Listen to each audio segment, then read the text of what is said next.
Hey everybody, this is Drew, And this is Blake. and you're listening to the Lock, Stock, and Two Smoking Controllers podcast.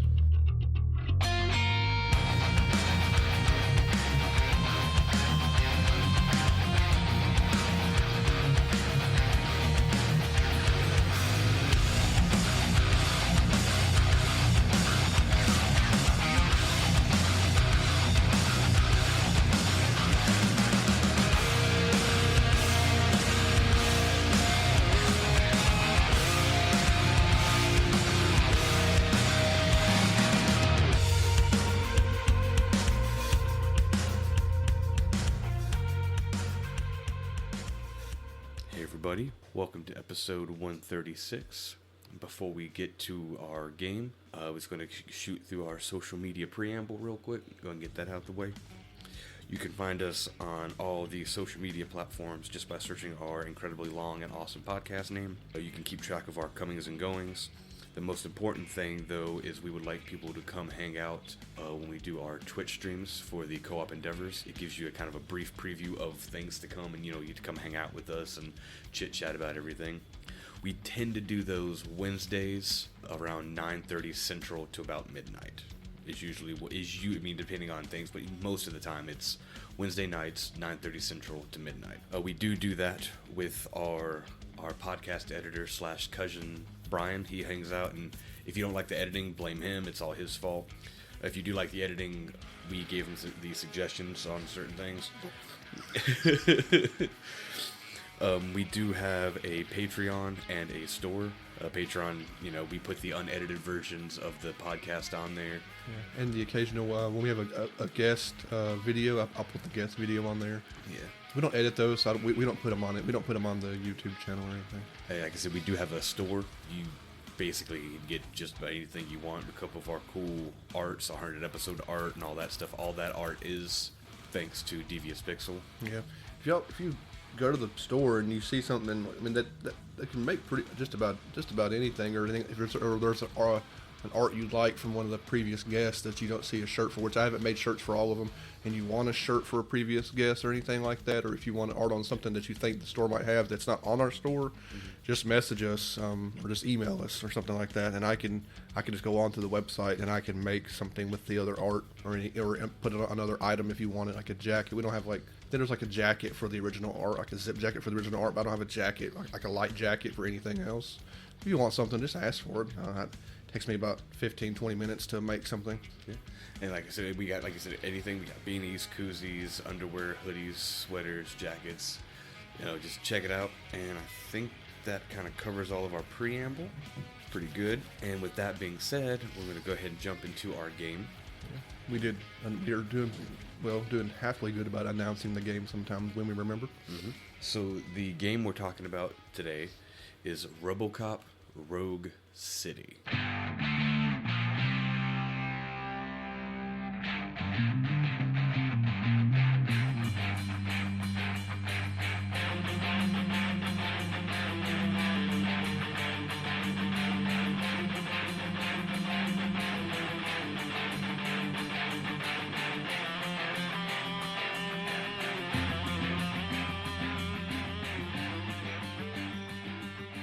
Now, Robocop Rogue City is fairly new. It originally came out November 2nd, 2023, and it came out on PS5, Xbox Series SX, and Windows. There was a Switch version, but it got canceled. Oh, I wonder why. Who knows? Probably imagine that game stuttering and not being able to play during the explosive sections. Yeah, I don't think the Switch game's very explosive and will not being able to handle everything happening on screen in this game. And visually, the game is quite gorgeous. Yeah, it's a really good looking game, especially for a licensed game. I don't know if we don't play that many licensed games. Who knows if licensed games are getting better? They're famously bad. This is a licensed game, but it's I'll say an original storyline, but we'll talk about how story isn't the strong point of RoboCop, because I don't know if you got in your note, because we did, I forget when, just after we played the game or while we were playing the game, we decided to go ahead and watch all 4 movies. Over the course of like a week or so. A couple of weeks, we watched all 4. Yeah, we said 4, the original trilogy and the the remake of the first movie. So we watched all the movies and then played the game, and then you're like, well, there's talking in the movie and the game. Yeah, there's talking. Yeah, but we'll get into that kind of stuff. It's a good looking game. Yeah, it is very, very good. The developer is, hope I pronounce it right, it's Teyon, Teyon. They're based out of Krakow, Poland. They've been around since 2006, and they have made 92 games. Jesus Christ. They've made quite a few games now. Is that like them as the lead, or like they helped make a bunch of games? I believe that they have made a bunch of games. Now, when I talk about the actual games and stuff they've made, you're like, oh, okay, I can see why they made so many. Yeah, I want to go through each one, start from the first one. Okay, so the very first one is called Burn. It came out in 2007, and it is a first-person shooter. So they've been in the first-person shooter business a while. Yeah. Neil said Robocop Rogue City is a first-person shooter. Yeah, for sure. So we go through a couple different things where, like, the first, from like 2007 to about 2009, they were like, let's do some like action games, some first-person shooter games, some war games, and just kind of like, what do we have? We have Battle Rage, Distinct War, Blind Shot, Assassin's Confession, and then around 2009, they debuted on Nintendo's download service, the DSiWare, and in WiiWare. And a lot of those were, we'll say, drastic change from the first-person shooters. Well, they don't. Nintendo ain't going to promote, especially back then. They're a little looser now. Mm-hmm. But back then, Nintendo's not going to be supporting a whole lot of shooting games on their platform. It was like a lot of cute puzzle games and stuff like that, including Ball Fighter, Herbert the Teddy Bear, Winter Games, 1001 Crystal Mazes. This is just junk. It would seem like shovelware. They're just making junk for a while. Because it goes on to do, like I said, a whole bunch of stuff. One of their bigger things, though, includes something called the 101 Pets, and that's 101 Shark Pets, 101 Lizard Pets. It's a bunch of pet-carrying simulating games, and they made a bunch of them. And then, like, around the end of 2009, they gained publishing rights with Nintendo, which allowed them to publish a lot of all their games. The 3DS, the DSiWare, WiiWare, Wii U, and PS3, and a couple of other mobile platforms. And they continued to do that for a while. And it wasn't until... And they said they continued to do that for a while. And whilst they were doing... I think that was really just them like, hey, this is like money. Like, let's just put out a bunch of these. Like, are they selling this stuff, though? I mean, you put it for $1, people buy it for $1. You know, shovelware, or it gets added in a bunch of packages. Because they put out a lot of that stuff. But I think their focus was still trying to come back to do like the... Back to blowing people's heads off. Kinda. Because they kept going back to these arcade shooters. Primarily this thing called Heavy Fire. Heavy Fire is an arcade shooter. They managed to put out 3 of them. With the final one being Heavy Fire Afghanistan, which is actually the same director and writer as the game we're speaking about. So I think from that point on, they just wanted to do a couple of other things because they were still doing other stuff all the way until 2018. So what was that, 2009, basically? 9 to 18, so 9 years. They're just kind of like just pumping out these games. And around 2018, they go, hey, we're going to found a sister company called Digital Bards. And that's going to focus on what we were doing. The WiiWare, the DSiWare, and just show all that stuff. Probably iPhone and Android games iPhone, mobile, just stuff, anything that, helps them. I think that was mainly to help them funnel money. Because in 2009, Digital Bards products were designed for personal computers, digital downloads, and online platforms and mobile. Like, that's what they were doing. But during that same year, September of 2019, later on that year, they actually announced the development of their first game.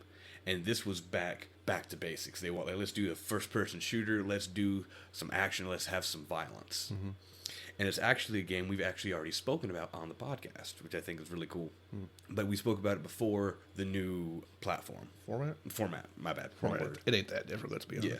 But, I mean, we're a little more focused and stuff like that. But the game that they made back in 2019 was Terminator Resistance. Licensed stuff. Mm-hmm. That's another decent game. Still like, an R-rated, slightly adult explosions and blowing people. Also, I'm going to go ahead and say while we talk about this, another game that we played and beat and then got a better version released with DLC. While as the recording of this podcast, Robocop's not getting a better version, but Robocop is getting a DLC that we're probably not going to play. But I hate when we just happen to play a game on GameFly, because Terminator Resistance would have been GameFly, Robocop Rogue City would have been GameFly. We play a game, it just happens to come, and then a few months after we play it and have our time with it, they release a DLC. That we're just, in the games like this, we're just not going to go hunting for that kind of DLC. Yeah, because that was Terminator Resistance, and then like you said, their DLC is called Terminator Resistance Annihilation Line, which is just a badass sounding name. Well, it's mentioned a lot in the game. I don't know if it's mentioned in the movies. This isn't the Terminator podcast, but that's a really cool, terrifying thing that's like not mentioned in any of the movies. I don't think, but it's mentioned in that game quite a bit. Because again, not the Terminator podcast, because the movies, most of the movies aren't in the future where the Annihilation Line is. They're in the past trying to figure stuff out. But still, so they did Terminator Resistance, which went over. It was a pretty mild. It was a success. People liked it. Which went over fairly well. They also like I said, that was 2019, and then 2021 they announced that they were doing RoboCop, and then RoboCop didn't come out until a few years later. So it was about 2 years, 3 years, and so they've been doing pretty good. And besides those, there was one I skipped over because I forgot about it. But actually no, they didn't do that. Someone else did that. No, they did. In 2014, they did a Rambo video game, which was like them trying to, again, another licensed product, first person shooter, and they're like, we want to get back to making stuff we want to make. We're tired of this kiddie stuff. But I think the kiddie stuff was actually probably bringing in enough money that was their primary focus. So dumb that kind of crap makes money. The DSi, well, because just just mobile stuff in general just makes enough money that they can support development of other stuff. It's just like, how people stop buying garbage, man. Yeah, unfortunately. But they've, like I said, they're still, they did just put out something in 2024 called Rensport, and it's a driving simulator. It's a racing driving simulator. On mobile or something? No, it seemed to be on console and PC. Strange. So probably with the success of RoboCop, they will probably be in the next couple of months or year or so. They'll be announcing another licensed shooting game of some sort. I hope so. Admittedly, right now they are, like you just said, there is a standalone expansion called Unfinished Business, and it's not out yet, but its ETA is supposed to be third quarter this year, so it should be around fall. They did a gameplay trailer. It looked like just more of the same. It's more of the same, but it does have some other missions, like some dream sequences or something. Well, you can play as Murphy a little bit. Yeah, which kind of looked like just kind of cop stuff. You're supposed to be investigating like his murder and stuff like that, and be literally running around as Alex Murphy, not RoboCop, because they wanted to like give that fantasy to people. So that's neither here nor there, but still. And let's see here. Like I said, they've done a bunch of games, and I didn't see anything else they're working on besides the DLC for this coming out and that Rensport that came out late last year. Anyway, due to the real quick, one more thing, the publisher of the game, trying to shed some light on them, is I think we've spoken about them before a couple times, but they're called Nacon. And they've been in a couple of things that we've spoken about. Nacon is like I don't know, they do a lot of like really good indie stuff, to the point they own a couple of studios that we've spoken about at length, including Cyanide, Daedalic Entertainment, Spiders, and Midgar Studios. And we've spoken about, maybe not on all of them, but the first one that pops to mind was Midgar Studios. We just spoke about them back on episode 109 for Edge of Eternity. Hope that game gets some money, I guess. A studio that just announced a new game too. Exactly. So I wanted to bring that up and shed some light that there's an Edge of Eternity sequel, which I'm sure Drew and I will play. Yeah, they're going to action combat instead of turn-based, and the turn-based combat was arguably the best part of that game. And now they're going to ruin that, but whatever. But Nacon's out there doing good work. Like I said, Spiders, Cyanide, and Daedalic are all people we enjoy as well. We mentioned earlier the game looking pretty gorgeous. Like there are moments where it's gorgeous for like a dirty Detroit game. Yeah, unfortunately they do that. But it's like RoboCop is to like Detroit as Batman is to Gotham. Like he works really hard, but like makes no difference. Oh God, yeah. Like Gotham's just nasty, Detroit's just nasty. Robocop's working. Batman's working, not making no difference. Well, there's also Gotham's a make-believe city, Detroit's a not make-believe city. I mean, just honestly, they're not similar in size and stuff like that. I think Gotham's more like a New York, maybe kind of a thing. But I think the concept is like a guy trying real hard, and both sort of anti-heroes in a way. Except Robocop kills. Robocop definitely kills. Murders. Is it murder when it's bad guys that are shooting at him? That's a gray area for a cop, maybe. I mean, yeah, depending on. But it is on the Unreal 5. Mm-hmm. So that's another thing that probably goes to why it looks... Because it's weird, because sometimes it can go like, man, like, these look really good, and then other times you'll see people, you're like, ugh, that looks gross. Some people, yeah, you do see some faces that are put from the movies. Yeah. And they clearly modeled after that. I don't know if they, like, scanned the person or anything like that. There's like... They may have scanned the your footage. Police chief or whatever, your captain of your... he looks like the guy from the movies. Mm-hmm. Then your partner, Ann Lewis. Looks like she's from the movies. But the random people maybe look...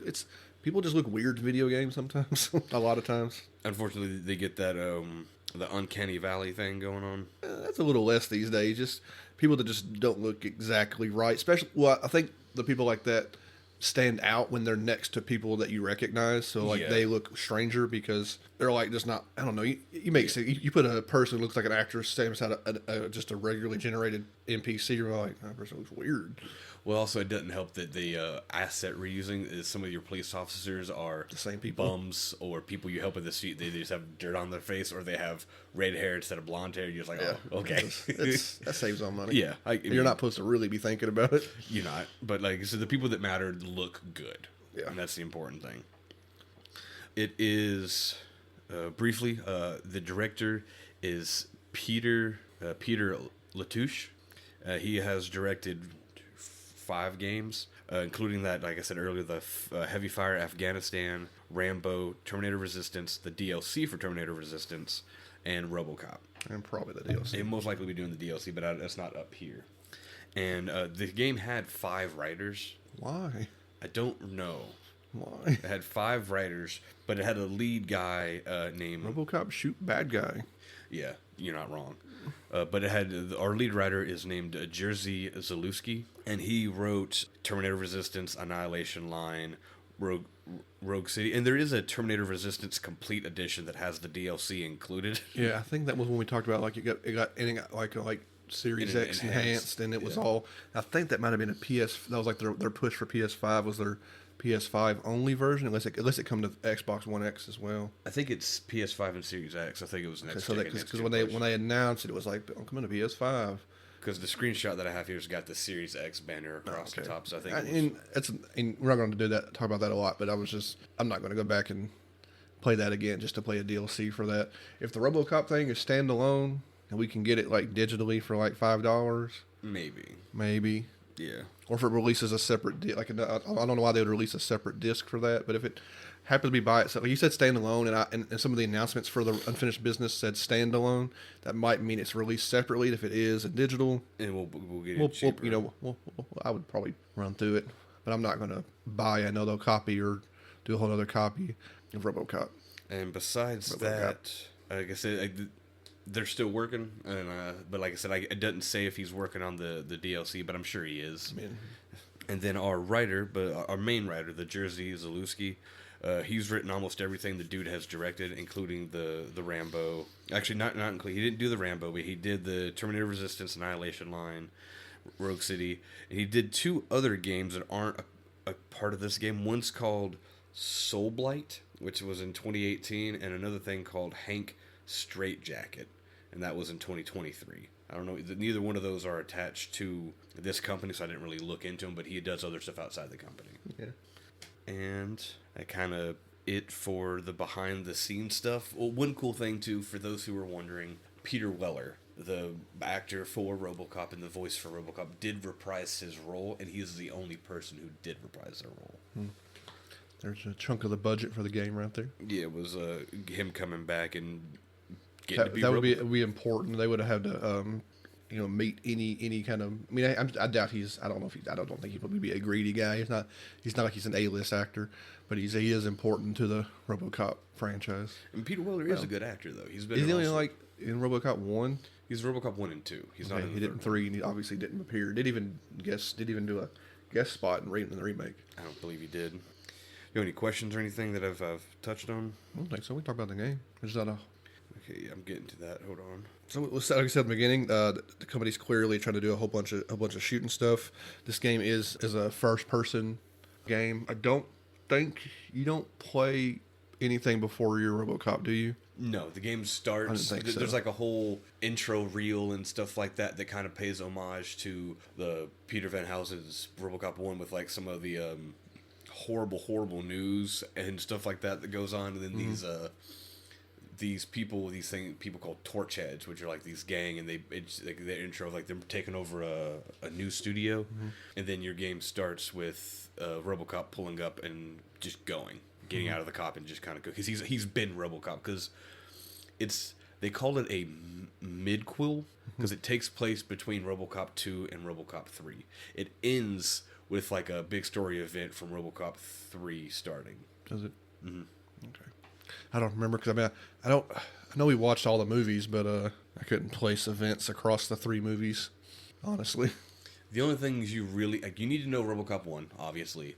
The only thing you really need to know about RoboCop 2 is the drug called Nuke. Yeah, there's a lot of talk of that in the game. And then it doesn't really make an impact. You'd think that'd be like a thing where like a gang member would take some nuke and then like go berserk on you. It's not a game mechanic. Like it's not something that happens in the game. There's let's take Nuke. You know, yeah, there's talk of Nuke being on the streets and talk about it, but it's not like it's like lots of games would be like I'm taking the nuke, and then they would get rage and they'd start throwing crap at you or something, or like hit you and like maybe make RoboCop stagger. None of that's just blowing off body parts immediately. Yeah, immediately. And the only other thing you'll need to know is slight spoiler alert for like one of the big final sequences. Is you have to know the ending to RoboCop 2 because there's the RoboCop 2, the giant mechanized villain, and you do fight a version of it at the end of the game. Yeah, I will say on a positive note, because I mean we generally like this game, but on a positive note, thankfully there was a fairly decent chance any kind of publisher would be like, hey, make an open world Detroit game. Yeah. But I guess that didn't happen with them. So thankfully, this game is actually level based. There are slightly open areas. There's like a little neighborhood thing you run through and help people and stuff like that. And like you do get to issue tickets and citations to people and talk to different NPCs and stuff like that. Little open area like that, which you return to a couple of times. But thankfully, I would have not have done a lot of this game, or maybe even played this game if it was a big pointlessly big open world Detroit RoboCop game, which I initially thought when this was getting announced that was what this was going to be. Especially with the name like Rogue City. Yeah, sounds like it's going to be a big old pointlessly big city with a bunch of nonsense to do for no reason. And thankfully, it's not. It's a closed level. Most of it, if you're not walking around that little town, the little neighborhood, little neighborhood section, that you come back to 2 or 3 times. About 3 times throughout the game. Like the train yard and the other buildings and stuff like that it's all level based. It's all closed off levels, which we need more closed off level games. I mean, we like talk about open world stuff all the time. He avoids it like the plague. I do play a couple of occasional. A recent GameFly, which we'll save, was a larger than life open world game. And I have Assassin's Creed Odyssey on my back burner as something I'm kind of poking that bear a little bit here and there. But it's so good that this was just a closed off shoot some folks. I don't want to give it too much credit necessarily, but it's also kind of funny that it's of a similar.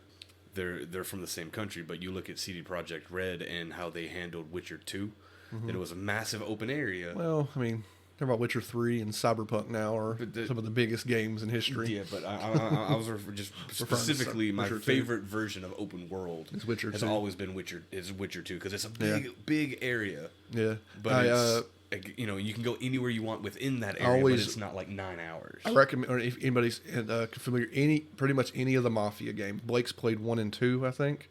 I think just 1. You didn't play 2 yet? You played just Mafia 1? Yeah. Okay, but the size of Mafia are they're open world, but they're small and manageable. But that stays true to 1, 2, and 3. 3 being my favorite Mafia game, but like I'm hoping the new Mafia game, the Old Country, stays of a reasonable size. That's about as big as I want open world game to be. One town in a surrounding area, still bigger than Witcher. Witcher 2 is probably the preferred size, and because Witcher 2 provides density over size. Yeah, and density is way better than size. Yeah. We'll say, but thankfully RoboCop does none of that stuff, and it's just mostly level based. And it which makes it a game like this, like we'll speak almost entirely positively about this game. Yeah. Besides there's dull parts, but I think the dullness is a RoboCop thing in general, which I'm going to say. But you have your time, so like what this results in is a game that doesn't quite, maybe is a little bit long in the tooth, but I got all the achievements in 18, right under 19 hours, like 18 hours and 57 minutes. So right under 19 hours. Mine was 19 even. I beat you by 3 minutes. Yeah, mine was 19 even. So 18. So right under. So maybe a smidge, maybe a smidge too long. But I wasn't like, man, this game needs to wrap up. I was generally like, because you were kind of you're going on to the next level. If I was 15, 20 hours driving back and forth across Detroit, I'd been like huffing and puffing probably.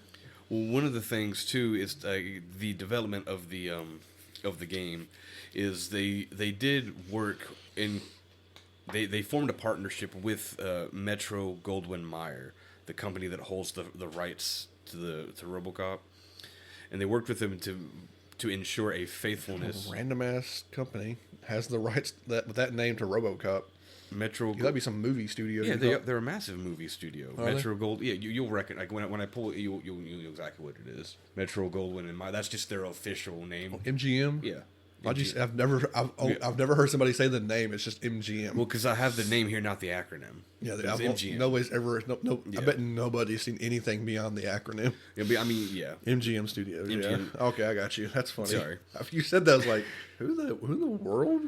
But so they have they worked in very closely with them to ensure faithfulness to the films, having even it's faithful. Yeah, the people even watching them multiple times, and like they did I swear it's a 1-for-1 scale, because you do go into the police station that RoboCop is based in, and I swear it's a 1-to-1 scale, because when we watched the movies, there was like a bench and then like a shelf, and the shelf had pictures, and I swear they just they took put it from the movie. Yeah, there's like the exact same pictures, the shelf, and even the way the tiles on the floor were, and like they just put it in the movie for scale. In the game. In the game is what it felt like. Now, one of the other things that does lead to a 19-hour playthrough is the game director, Peter, said that they wanted to incorporate sluggish movements, despite it being a first-person shooter that are generally fast gameplay, like Call of Duties and stuff like that. He's like, RoboCop's not fast. No. So it took them a while to get the balance down just right, but he wanted the game... What is it? The game director said that reaching a balance on RoboCop's movement was one of the biggest design challenges on the project. He is kind of slow and tankish, but we have to be true to the lore.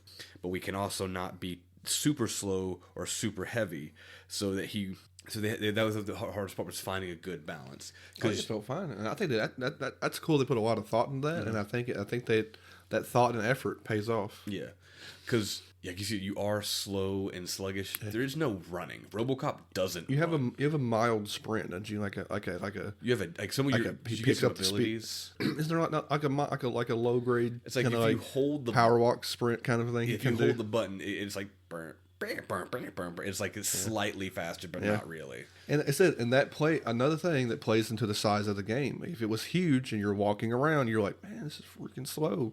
If you're walking through a level and you're walking through, and the balance of moving through the level and not enough stuff to shoot, like you keep moving, you don't think about how like you're walking through a freaking, like in movies, he's walking through a place and just blowing people away, and that's what you do in this game. You don't think about that you're moving so slow. The only time you feel kind of slow is probably in the police station, because you're walking around talking to people. In the police station, it's a little more crowded. Yeah. The only thing that felt genuinely a little too big was probably the train yard. It's pretty big. You do have to walk. There is a shortcut you could unlock to come back out, but the train yard's pretty big. But you do have to walk across like the entire thing. train yard. It's a full-size train yard. Yeah. So that's probably the biggest part, just because of its distance. Mm-hmm. But you are just, and it never gets tired. Like every time I was like, because he has, it's the sound effect that people know if you're fans of RoboCop. You know those footsteps, you know, and you just, and the entire time. I did have a note that at one point, like in almost all video games, you do go down into the sewers. Yeah, every game has a sewer. But when you went down to the sewers and you're like, oh, it's like mucky and gross and muddy, but it still sounded as if he was walking on asphalt. They didn't change the sound effect at all, and that kind of upset me. But I just thought it was kind of funny. You get it immediately. It is RoboCop's gun. Yeah, the Auto 9. You get the Auto 9. Mm-hmm. Now, it's not till about the third story mission do you start getting upgrade chips, which when I first turned it on, I was like, I hated this. I didn't like it. I didn't understand it. It's I mean, it doesn't get better. Like you're really just, you get to a point where you're getting a specific upgrade that you, like 2 major upgrades you want from the gun. And we'll talk about those here in a second. But like this, obviously we're not going to say a lot of negative really about this game because the game is fine. It's good. This upgrade system sucks. Yeah, it just sucks. Because you have the gun upgrade and then you have ability upgrades. I liked all the abilities. All the ones that I got. I didn't get every ability in the game because I don't think you can. I don't think there's enough game to get it all. Yeah. And I did everything in the game. Yeah, I got the 1K. We got the 1Ks, yeah. But some of the abilities are really cool. You have like, some there's one that you get called like Safecracker, but you encounter like 6 safes in the game. I don't think it's even 6. It's Yeah. like 3. They're only in the neighborhood section. Yeah, so I found that kind of. And I worked towards that skill. So those you get from like, don't you get experience or something like that? And then you get to like level up. You're not leveling up, but you get a skill point. Is that how it works? Yeah, you get. I didn't put a note for that. You get experience for everything you do, all the side quests. Yeah. Finding the. But it's baseline. Like you get enough experience, you get a point, and you put a point into one of your points into your skills. I thought I was going to need the safecracker thing, so I like ran towards the safe cracking ability and just didn't need it at all. No, I wish there was a respec because I'm sure I had some points. Is there not? There's not that I could tell. I don't remember. I mean, because there's about 8 abilities that you can go through, and there's some you don't know what they're doing. Like there's like a talking to people one. And I don't know. Oh, yeah, like supposedly public trust is what it's called. Yeah, I think it may like add because this isn't like a Mass Effect or anything, but it is adding. There is like some dialogue stuff, and I think that if that's at a certain threshold, you get different things to say or something like that. But it's not important enough that you need it to like move through stuff or to get alternate endings to your little side jobs. I don't think it's that big of a deal. There's like 2 or 3 different endings you can get. There was something we had read somewhere because there's not a guide. There wasn't a guide for this because you don't really need a guide for this. There was somebody talking about, dang, I didn't write nothing down for the skills. I forgot about that. But it was a more important, like there was like a skill that it said like rush and get this skill. Mm-hmm. Do you remember which one it was? I don't remember what it was. There's a psychology skill that lets you just get more experience. Maybe it was that one. That was like the main one. It was like tier 2 because there was 3 tiers at each one. So maybe it was like get the experience boost as soon as possible. Maybe it was that one. Maybe it's as simple as that. We do that in any games with a skill tree anyway. You want to get that experience. The earlier you get the experience boost, the better off you are. Because you have to build towards each. Like you said, there's tiers. Yeah. Each, I think. Yeah, the Robocop. Oh, there's like 10 levels of each skill. There are, hold on, I got them right here. There's combat, armor, vitality, engineering, focus, scanning, deduction, and psychology. And they each have 10 nodes. So that's, what is that? So 1, 2, 3, 4, 5, 6, 7, 8. But yeah, so there's 80. There's 80 levels required to do this stuff. Now, okay, so I think armor was one too because you get the thresholds on armor where small arms bullets no longer affect you, and boy, does that feel good. Yeah, it's kind of like the movies where the bullets just bounce off of them. Mm-hmm. You get to do that at the. I got it pulled up so I can see it now. Finally, I got it. Yeah, I got it. Right here. Probably look at the same website. Yeah, I remember the armor being the important one because you just get to have some, bouncing off of you. The other stuff, fatalities, health, obviously. I think scanning was another one. Scanning was kind of worthless. I feel like just because it was like because every now and again you'd have to do like Batman Arkham where you have to like investigate the scanner mode and like scan around like a crime scene or whatever, and it lets you scan faster. And I was like, It didn't bother me. The speed wasn't too terrible. Yeah, the armor says small caliber rounds ricochet off your armor and damage nearby enemies. Yeah, it's great. I did I did go for, I think I did max out Vitality just because some of the later stuff, because you start taking against like higher caliber weapons and explosives and stuff. And so having the maxed out Vitality, which let me, for one, I could carry more health packs. 2, I had the ability to get more health packs from like fuse boxes and stuff like that. I could charge up using electricity. And then it had an auto heal. I could heal up to 75% of my maximum health. Yeah. Just kind of auto. It looks like focused gave you the slow motion skill. Mm-hmm. And I don't think I did any. Whenever you breach, which we haven't talked about that yet. But that's cool. Whenever you do a breach, there's like a slow motion thing. And it doesn't really bother me too much. I don't think I put a single point into focus. I mean, I might have. I'm not sure. I think I did get the first tier of every ability just because I was like, I had a bunch of points near the end, and I was like, I have all the stuff that I want, so let me just start kind of slaying them willy-nilly. But one of the better ones, like the scanning thing, I think I did do the scanning thing for 2 things. There is the ricochet ability, and then the ricochet split. Which, once you get that, it doesn't exist in the game until you get the ability, but then it puts these random squares on the roof and on the ceiling, and it literally lets you aim at it so you can shoot behind cover and around corners.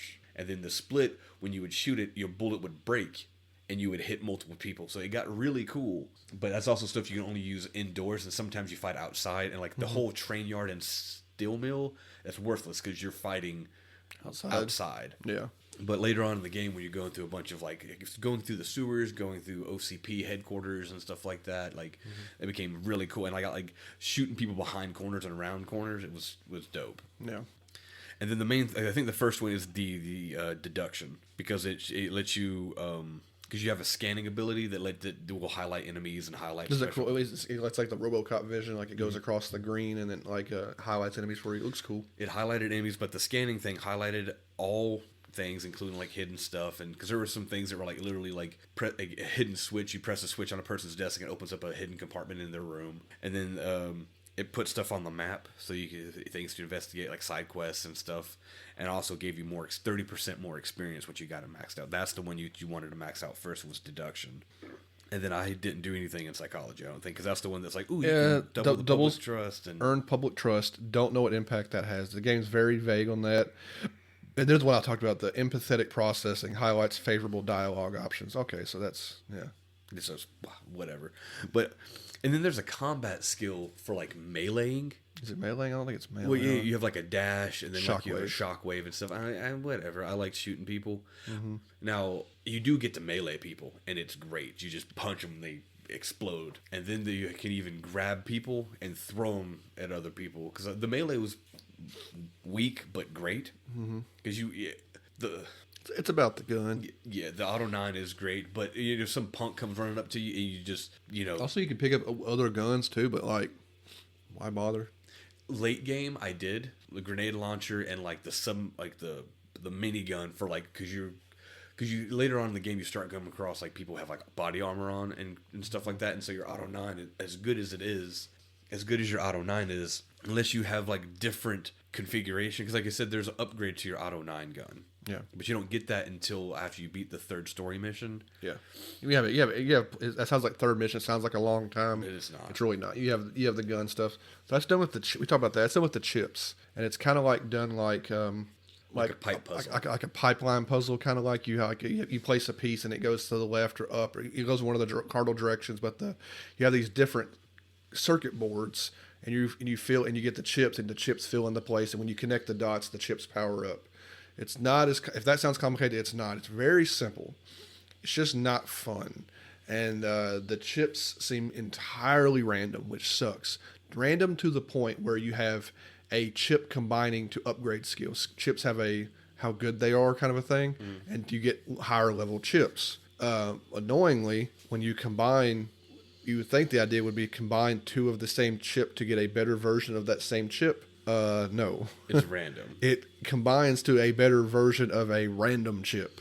And I think that was I feel like that's a mistake on the because you're collecting all these chips and you want a better version. You have like it's not the chips themselves, it's the nodes that go on the chips. It's the connector pieces, because you get a bunch of them randomly, and then you can combine 3 of them, and they give you a random shape that is usually like an average of the percentage. So it is better to slam them together, but it's random what you're going to get, because like you said, it's either going to point in one of the 4 cardinal directions. Sometimes it'll point in multiple, go around corners or hit all 4, but it's.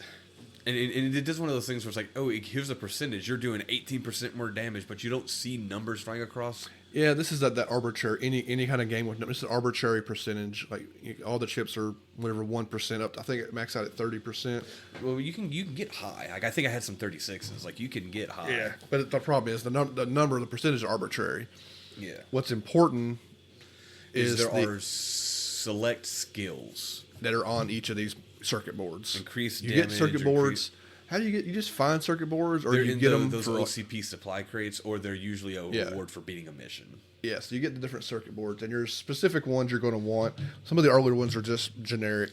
It's like more gore, single shot mode, full auto mode, semi-auto mode. Well, you want full auto. You want the auto feeder. There's a difference between full auto and auto. You want. I wanted. So eventually you get a board that. You get the semi-auto, which is because the gun by default is just like bang, bang, bang. You get semi-auto, which is like a 3-shot. Burst fire. And full auto is just a handgun, machine gun. So that's the kind of stuff you're looking for to get that. But the most important one is there's 2, I think, auto feeder and then straight up infinite. Well, I think it's infinite ammo anyway. Auto feeder is the infinite ammo, basically. But you want full auto plus the auto feeder. Yeah. So you literally just hold the trigger down and you don't have to reload. What auto feeder is, you don't have to reload. Yeah, your gun it's just awesome. Fills with ammo. That's a cool upgrade. That's like in so few shooters. It's game breaking, frankly. Yeah, it's in so. And it doesn't really make sense to the world, because it's not like he has like a like a trailing. He pulls it out of his gun holster, his iconic gun holster, and then you just pull the trigger and you're like, where? It's an auto feeder, but where's it attaching? Because it's just magic. Yeah, Robocop magic.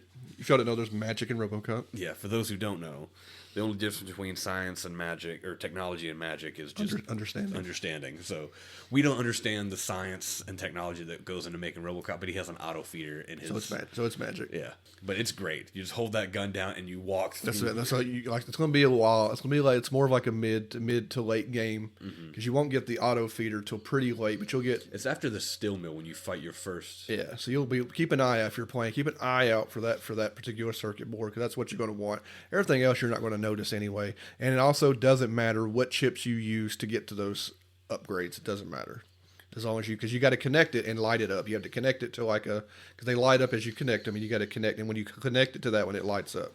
It's the only thing. It's literally exactly a pipe puzzle. Yeah, like BioShock or something like that. BioShock hacking game. You know exactly. It's a pipe puzzle. You have to get the water from circuits, this location. it's circuits and not water. Location. Now it does have some cool things you can trick, because it does have, each board has positives and negatives, but you can cheat it kinda, because sometimes you'll come to a thing that's a T junction, and instead of you're like, okay, if I put down a T junction, one of the things it's going to shoot through is in fact a negative. But instead of doing a T junction, you just do a straight line where there's no offshoots. You can bypass the negatives, so you can go through. That's the kind of the minimal puzzle solving the game wants you to do to make these circuit boards work. But sometimes, no matter what you do, they'll put a negative right beside or attached to a really great positive, so you have to do it. It's kind of annoying. But the Auto 9, where it's at, some of the other guns, you can pick up, handgun, SMG. There's just no point. There's just no point. The only thing is, like, late game, you'll need like the auto assault rifle and stuff like that. Because you do take on a couple of times throughout the game. You do take on the Ed 209s, those giant bipedal robots that roar like lions. Tigers, bears, tiger noises. Yeah, that's in my notes. They had the ED 209 units make tiger noises, and those fights are rough. They can be. You're given enough space, and one you fight, and you can hide behind pillars and stuff like that. Sometimes if you they're not smart. I think you just stand kind of behind a pillar, and you kind of peek your gun out enough, and you full auto behind a pillar. You're fine. I don't remember it ever being too difficult to do that. No, but you do besides Ed 209s, mostly gang members. Yeah, you have the Torch Heads, you have a biker gang called the Street Vultures, and then there's a mercenary crew you encounter about 2/3 of the way through the game, and they have like body armor, so they're a little more hard. Well, speaking of bikers and a melee attack. Oh yeah, you can punch bikers off their motorcycles. That's awesome. And it's great. And again, because RoboCop is he's there to uphold the law and take down evildoers, you can just shoot their motorcycles and blow them up. Yeah. Or you can shoot somebody off their motorcycle, pick their motorcycle up, and throw it at a bunch of people. Yeah, and which I did do, and I wish I had a recording.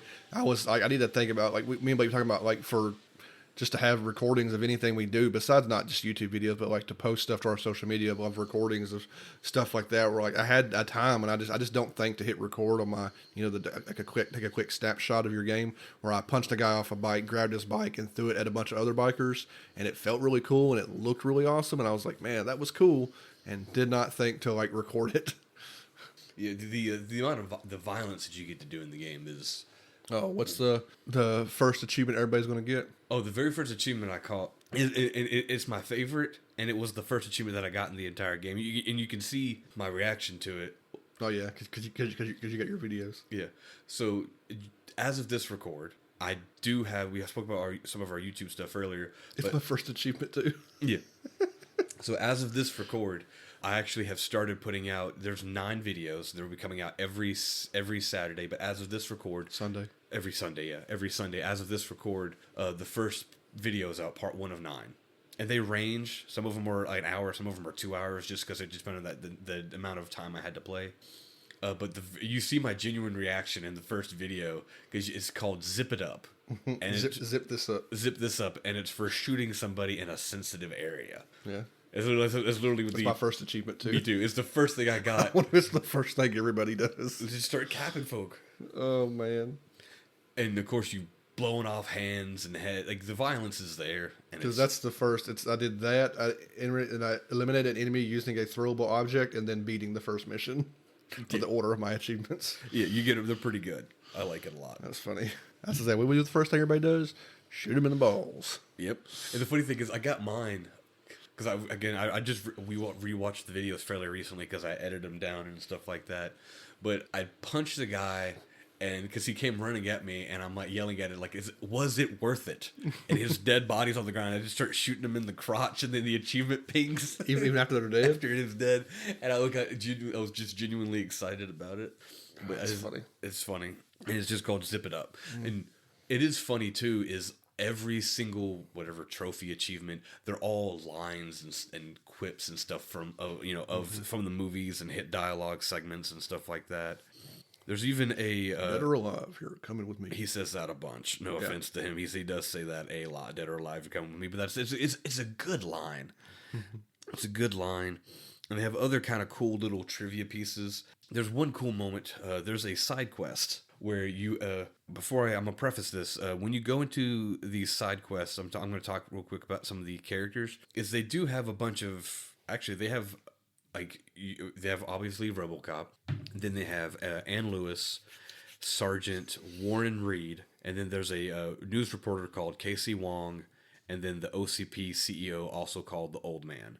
Their character models, those are all people from the movies. And they use their character models, they scanned them, and that's why those characters look so good. And then after that, there is a bunch of other characters that they made up for the game. Yeah. Including Max Becker, he's an OCP person. Then there is Olivia Blanche. She's a doctor who does like your psychology and stuff to make sure RoboCop is still human. So I have notes for 2 characters. She's one of them. She has a really, really fancy robot arm. Really? It makes you think like that technology is beyond, like RoboCop is supposed to be the top of the line, modern, like this is what technology can do. Her robot arm is a little, they should have redesigned that for this. Is she unique to the game? She's unique to the game. Yeah, okay, because her arm looks way too fancy compared to the modern RoboCop technology that he's supposed to be. Her arm looks a little. He's also designed to be intimidating. He's a I guess, but she's the only thing in the game you see like that, though. Yeah, like you don't see anybody else with fancy prosthetic limbs. I feel like, she should have been more of like a janky looking kind of like a robot arm kind of a thing. She's a doctor of psychosis, so I think the whole thing is like she probably either spent money or her job, because she even tells you about how she got the arm, and that it was a her arm was exploded off by I think an ed unit that was malfunctioning. She killed her brother in front of her because her brother was like robbing somebody or something. Or I thought it was just a malfunctioning unit. Period. That may have been a malfunctioning unit, and it blew her arm off. So I think OCP spent high dollar, possibly. Yeah. But not only that, they hired her too.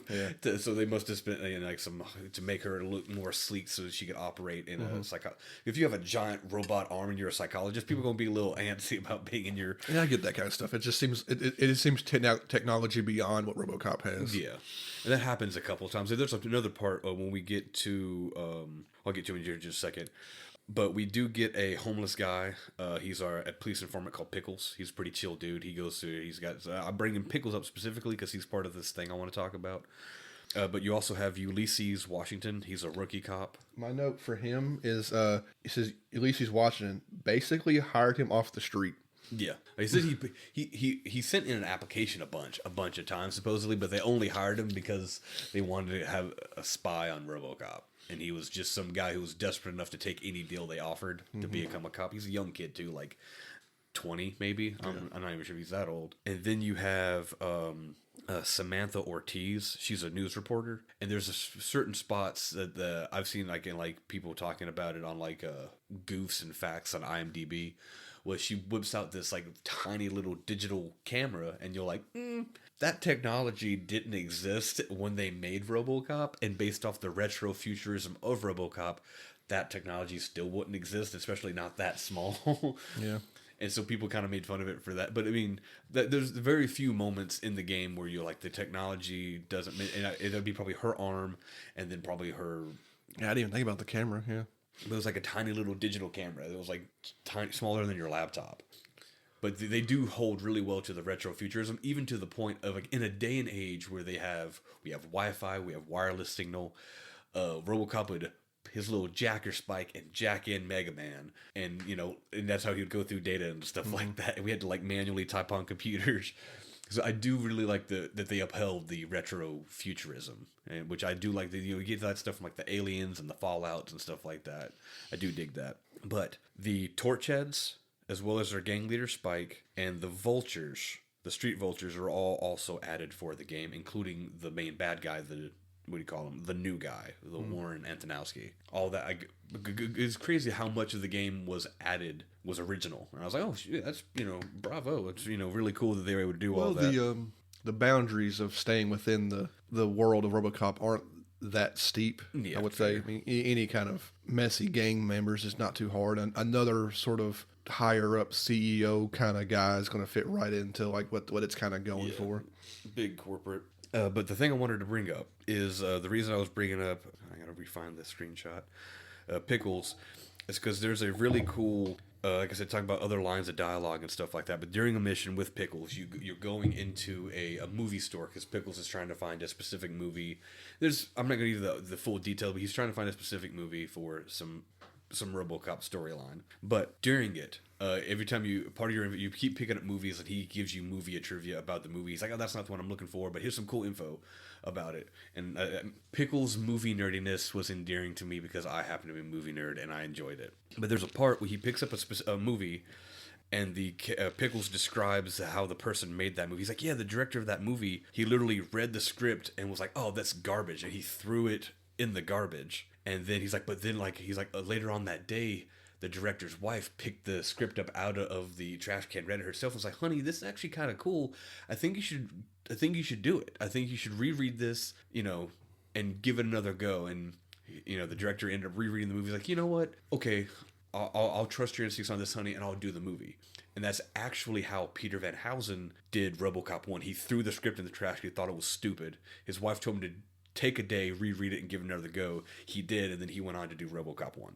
That's the story that Peter Van Housen has set up. That's a fun little detail to put in the game. It's a cool little Easter egg that you don't know unless you know, and I thought that was kind of cool. Yeah, I didn't know that. Yeah. And then there's a couple other little knickknacks because there is an achievement for it. because one of the biggest lines in RoboCop is, "I'd buy that for $1." That's all over the plate, that's in the original and stuff like that.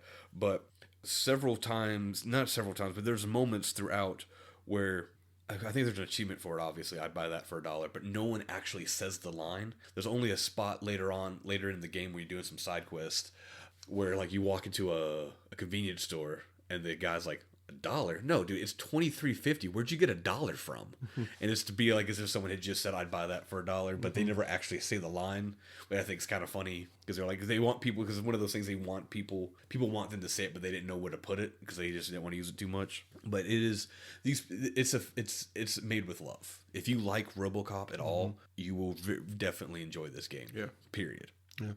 And not some of the RoboCop gets a jetpack in RoboCop 3. I'm talking RoboCop 1, the best one. No, because we had just watched all the RoboCops. Yeah. We watched them because we were playing the game. I think we had beat the game. We're like, should we watch RoboCop movies? We're like, yeah, why not? I mean, I own all of them. Yeah. But for me, RoboCop 1 is great. RoboCop 2 is okay. RoboCop 3, whatever. But the RoboCop remake, that been 2014 or whatever, I genuinely like that one. Yeah, it was cool because they do a good job. Nobody that movie was panned and kind of just crashed and burned, basically, didn't it? I think so. Yeah. Yeah, and it was just like, I mean, wasn't because I mean, it's funny. As we mentioned before, okay, people are like, RoboCop is a known name, okay. RoboCop 1, it's fine. Like, it's not a revolutionary kind of a thing. RoboCop, so like, I don't get being so butthurt about like anything the remake would do differently. The remake is arguably, and burn me at the stake, like the remake is just fine too. It's just as good. It's a different era of movie making. The remake is just as good as the first. I would say it's almost just as good as the first movie because there's not a lot to say with RoboCop. No, there's not a lot to say. If you wanted to say some goofy lines and blow some heads off, and that's what the remake does. He says some dumb stuff and blows some heads off, and it looks cool. He's got some fancier. He just it's modern. He looks a little fancier. It's done at a different time. And it's just, and I guess some Wi-Fi connectivity, and there's some other cool features that you kind of wish the old RoboCop had. But it's just like, I don't know why we're so precious about the original. That's not that complicated and not that deep. When this remake should have. And now because the fans whatever pan this remake, you don't get any more RoboCop. So like, congratulations. It's silly. Well, the other thing too is I would say like you said, 2 is like and 3 is like I would stand by RoboCop 1 and RoboCop remake being the ones to watch. Yeah, honestly. Yeah, because the second one kind of tackles some of the issues, and which they do bring up in this one, where like RoboCop does have like glitches and stuff, and he's like, look, he sees it, he sees his wife, and but they don't even talk about his family hardly in the movies. So like, oh yeah, they're there, but they can't know he's alive, because imagine the psychological trauma that would cause them to that. But that's like one of the main points of the remake is the family is there, and it's the corporation keeping him, and it plays better because he's a family man. That's what keeps him human. I say his quote unquote death is a little less dramatic in the remake. He's like blown up by the car, isn't he? Yeah, he's blown up like in the first movie. They're like Peter Weller's blasted, he's blown away by a shotgun. Yeah, it's violent. It's way more violent. So the death is cooler. It went from R to PG-13. Yeah, basically. Yeah, trying to think. But yeah, just like I said, RoboCop. They hold this very faithful to source materials and stuff like that. But it does use the retrofuturism, which I enjoy.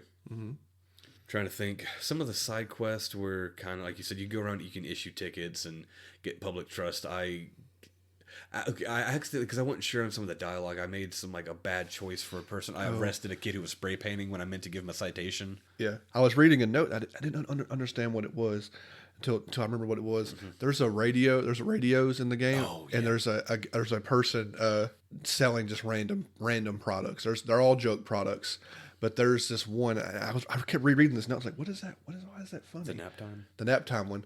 There's a one. I don't know the whole thing. It might be in your game. Do you think you caught it in your game? Maybe. Oh, yeah, definitely. I listened to all this stuff. It'll be. So it's a guy selling a product, and it's about making your kids go to sleep. And the tagline for it is Snookers nap time just became your decision. Yeah. So I kept reading that note, and you're talking about like side content. So that radio, and there's other radio selling other silly products. So there's like joke radio stuff in there. But that was one of the early ones I caught that actually made me laugh, like legit laugh, because I was like, that's hilarious. That's that satire that Peter Van Housen did in the first movie. For those who also don't know, Peter Van Housen did the first one. Peter Van Housen also did Starship Troopers 1, that share a very similar satirical thing where they would throw on literally a random commercial in the middle of the movie to help like world building and stuff like that. And he's known for that, and he does a really good job, and they do a really good job imitating that. Because you'll be walking and you'll see a random commercial on TV, or like you'll hear a radio commercial about stuff like that, and it is good. Anything else about side mention? Because we got to talk about the shooting range for a minute, probably. Anything else? Any other psych? So you just walk around. People will be arguing. You'll talk to them, and you'll give one a ticket or tell them to knock it out. It's just minor crimes. You can do a ticket, or you can so when you let somebody go, you build that arbitrary background public trust. If you don't write a ticket to every single person, I think you can put a ticket on a car next to like a no parking sign and stuff like that. Or parking next to a fire hydrant. You can do like these random things. Like, it doesn't really tell you. Like, I think it pings you if you're nearby. These little petty crime kind of things. What you can do, I think you have to issue a number of tickets. Is there a trophy for tickets or issuing a ticket? There's probably some trophy or achievement or something. I think there's one early on for like completing a couple of things. But yeah, we can talk about. I'm trying to think. The only other thing is there's a moment later when you have to rescue Dr. Blanche, and these mercenaries are attacking. They light the building on fire, and you have there's an achievement there for rescuing a kitty cat, which is kind of cool. He's always good to rescue animals. But that's one of those cool things. It's a Robocop thing that I didn't realize but as you're Robocop, there's all this fire everywhere, and you have to try to find a path through the burning building for Dr. Blanche. Robocop can just walk through fire. Yeah, walk through the fire. You can just like literally just he just walks through the fire there's people like shooting at you through the fire. You just walk through and you just grab them and throw them into the fire. Oh yeah, So I was like, because the game didn't explain that you're immune to fire because you don't really have any fire. I think it's just like you just have to assume because you're a robot. Yeah. The only other thing the game does tell you that you're immune to is Robocop is immune to fall damage. Yeah, there's a really cool thing later where like part of the story, like is it a tutorial? It might be a little bit later, but part of your thing is you have nowhere to go but to like fall down an elevator shaft, and your first instinct is like, it's gonna kill me. There's gotta be something. I can't just fall down an elevator shaft. There's a really nice sounding land, but then like the hints like, oh, BTW, you don't take fall damage, and you're like, what? When you find it's pretty cool. Sounds cool, yeah. But yeah, I think that does everything. Well, I did just mention glitches, and I want to talk about that for just a second, then we can do the final thing. But there's a glitching thing that happens earlier in the game. It happens periodically throughout, but there's one, and it was very reminiscent of I didn't write down the number of the episode that we've spoken about, but these glitches, he's like super glitching out, and it turns into like MC Escher stairs where you're like walking around his living room up and down, like a forever staircase. And then it's slowly like you finally make it to a door, and you open up the door, and you're in like a shopping mall. And then as you're progressing to the shopping mall, all these people like you see your wife and you see your kid, you see Ann Lewis, but as you're running up to like rescue the person that you're seeing, that turns into like a mannequin. And then eventually the whole mall fills with these mannequins, and it felt very reminiscent, like psychologically horror, but it felt very reminiscent to Get Even when you were walking through that insane asylum with all the mannequins that would appear in like random locations and stuff. Like that. I'll say it's funny you mentioned that game right now, because I literally when you said we played one of their games and it was a shooter and it was kind of unknown, blah blah blah. And I was like, did they make Get Even? Because I was just like, it seems like that kind of that laptop gun and stuff like that. I was like, man, it'd be kind of cool if they're the ones that made Get Even. Yeah, they didn't. But they had that cool feel in the mall. Yeah. I thought that was really cool. That's a cool game. We haven't mentioned in a long time. People go look up, all constantly on sale for like dollars. Get Even is dope. It's a cool game. But yeah, I thought that was definitely worth mentioning. And I don't know how hard it'll be, but there is it's got a good action. It's weird because while you play through the game, there is an absence of music. Like when you're just walking around town, you hear sirens and his footsteps, and there's people talking.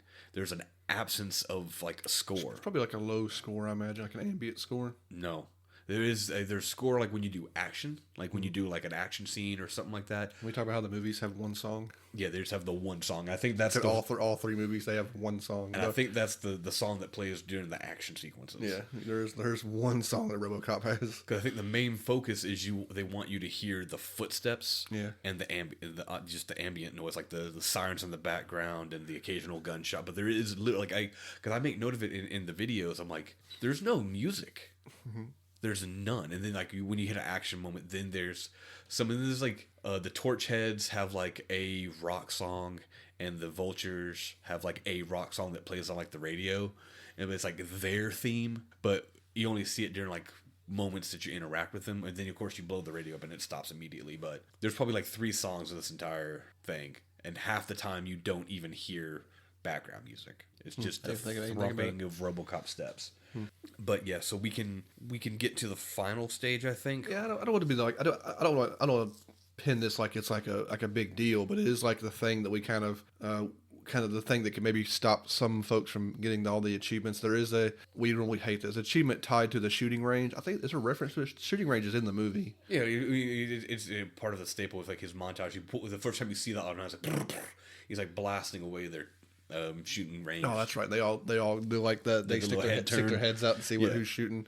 So yeah, the shooting range is there. You have to get the highest. You have to get the highest score, I think, for an achievement. It's like what one? I don't know. I don't know about that. Yeah. So I would, unless you're like super amazing, I would say this is nearly impossible. I'm sure there's videos online, people doing it with like a no upgraded freaking Auto 9, whatever. I get it. You're good at video games, but like we didn't get this. Did I do yours? I think you ended up doing. I think I did yours. I got everything but that one. I think I did yours off recording. Like there's no recording of you. There's probably recordings of you trying. Oh yeah, there's a couple. It's in the video. So, but what it really is, getting the best score. It's like I got it late. I would have got it late game by using the no reloading, because it takes time to reload. So with the auto feeder and then the full auto, that's how I would have eventually gotten the high score and popped the achievement on that. I'm just saying, because the shooting range is always there. You go back to the police station throughout the game multiple times and talk to your co-workers and stuff like that, and then get other little side missions, and then the shooting range is there. So something I want to mention, that if you keep an eye out, that a shooting range can be difficult. I hate shooting range achievements. They're in tons of video games. Usually stuff like that will cost us a game complete, like a 1K completion or a platinum trophy. That stuff like that can kind of ruin a whole run like that for you, because you just can't do it. Shooting ranges are just hard. They're always hard, or made harder than they need to be. Yeah. So that's all I got to really want to say. But we ain't got to end on that. I don't know if you got anything else to say. I want to end on the shooting range. It's like a weird place to end. Trying to double check, because that's actually all my notes. I think I could talk to about everything on my notes. Because one of the things, because you do, I did have one. So the old factory has a big fight with a bunch of the corporate guy. He's got his it's in the movie. He has his own the UEDs, Urban Enforcement Droids. So there's a big fight with a bunch of those, and you have to do it within a time limit. And it sucks, But I actually, so I'll just say, the old factory, I had a hard crash. My game hard crashed right there, but I pinged the achievement for anyway. I was like, okay. So then all I had to do was like load back in and like kill everything again, which is kind of annoying. One hard crash. I mean, I assume there's a lot that goes on in that room. There's a bunch of robots. I don't know why it hard crashed there among anywhere else. Who knows? I mean, games crash sometimes, but one hard crash for the whole thing. And I wrote my last note here, I don't know if it helps you remember it all, explosive section, the bomb disarm. Yeah, that was kind of annoying. That's the last note that I have. Hopefully maybe you remember anything, because I do not remember it. It's not only you have to go, that's because I just rewatched a lot of the footage. Mm-hmm. It's literally one of the last things you do.